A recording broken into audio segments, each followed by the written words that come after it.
What's good, y'all? Shagai. Welcome back to my channel. Make sure you leave a like, comment, and subscribe. And if you're new, make sure you subscribe. I'm trying to 1,000 subscribers. Any subscriber helps. About 87% of y'all are not subscribed, so if you can just, click subscribe, turn on post notifications, and like the video, that'd be a great help, and, I would appreciate that a lot. And today we're here to talk about my favorite team once again. I don't make a lot of, Bulls videos because there's not a whole lot to say, but if you didn't know, now you know the Bulls are my favorite team. And recently I've been seeing some trade rumors, Lonzo Ball, that, Lonzo Ball's camp clutch would rather Lonzo Ball be traded to the Bulls because Lonzo Ball's been in a lot of trade talks recently, and I'm not really sure why the Pelicans want to, give up a guy like Lonzo up so soon. But if they want to give him up, I think we should trade Lauri, markkanen for Lonzo Ball straight up. If the Pelicans want a second round pick with that, give them a second round pick with that, but that's about it. Lauri, markkanen for Lonzo Ball straight up really helps both teams, because realize, what do the Pelicans lack right now? They lack shooting. Everybody besides Brandon Ingram in that lineup can't really shoot. Like, they can hit a three, but they're not really, big three-point threats. Lauri markkanen is a three-point threat. He's shooting 39% from three this year on 7 threes per game. So that's, the marking of a great shooter. And, he's, what is he, 50? No, he's not in the 50s. He's in the 60s. Whatever. He has a good true shooter percentage. So, because, he's 80% from the free throw line. And Lauri markkanen is just the perfect guy to play next to, a Zion type, you know what I'm saying? Because he can space the floor. And he's the perfect guy to play next to Brandon Ingram because, he can give Brandon Ingram, the space to operate and the space to create. And when looking at it from the Bulls' point of view, if we were to get Lonzo Ball, then we could, put Kobe White back on the bench, have him be a sixth man, because Kobe White as a starter, I mean, yeah, it's cool, it's alright, but it's very clear that Kobe White's best value would be as the first man off the bench, because playing next to Zach, that backcourt can't defend, a parked car. That backcourt can't defend a stick.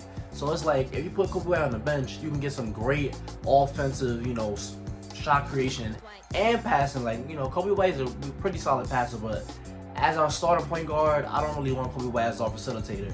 I'd rather him just, be able to focus on his main thing. I want him to be able to focus on, just scoring.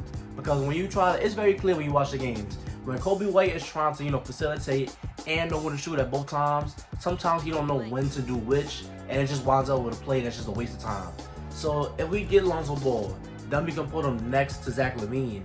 And Zach LaVine can, Zach LaVine is one of the best scorers in the NBA. We already know that.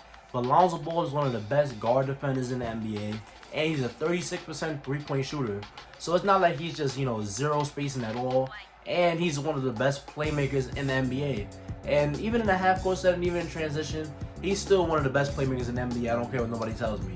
So when you have a guy like Lonzo, whose main thing is playmaking, he's not really looking to, score a whole lot. That's perfect, for our starting lineup, because we need defense in the backcourt. You can't really go anywhere if both of your backcourt guys are hard on defense. Lonzo Ball is elite on defense, and I think that would, help out Zach a lot, having a guy like that next to him. And then when you trade Lauri, now Patrick Williams can play his natural position, which is the power forward spot, because Pat Will can, I feel like he can, stick with some guards, but when it comes to real quick guards, I feel like he's a little bit too slow to really keep up with them.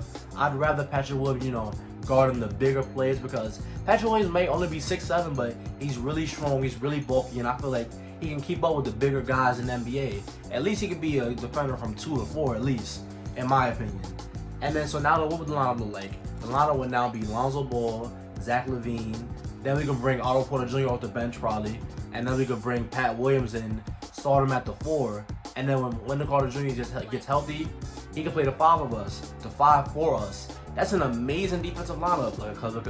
That's an amazing defensive lineup, because 4 out of those 5 guys are huge pluses on defense. And then that can leave Zach to, do what he does on offense and not have to worry about having to really fight for himself on defense. So the reason I think, this trade should go through is because it makes a lot of sense for both squads. And Lonzo Ball has a lot of potential. Probably right here in the video, I'll probably put up his stats. The last 5 games, he's averaging 17 points, 47% from the field, 47% from 3, and he's doing, the passing stuff. I think he's averaging like 6 assists the past 5 games, but it feels like ever since Lonzo has been in those trade rumors, he's just been turning it up lately, and I'm tired of hearing people say that Lonzo Ball cannot shoot. He couldn't shoot earlier in his career, but he's improved from that point on. His It's going up every year, his 3-point percentage. It's going up every single year. And he's playing a little differently now. Now he's taking more of those mid-range pull-ups, the mid-range floaters. Now he looks a teeny tiny bit more aggressive, but still not aggressive enough to be a star, you know what I'm saying? Now, I don't think Lonzo Ball is a bust or anything, but for a number 2 pick, he has not panned out to the expectations that were placed on him when he got picked by the Lakers, when he got picked by Magic.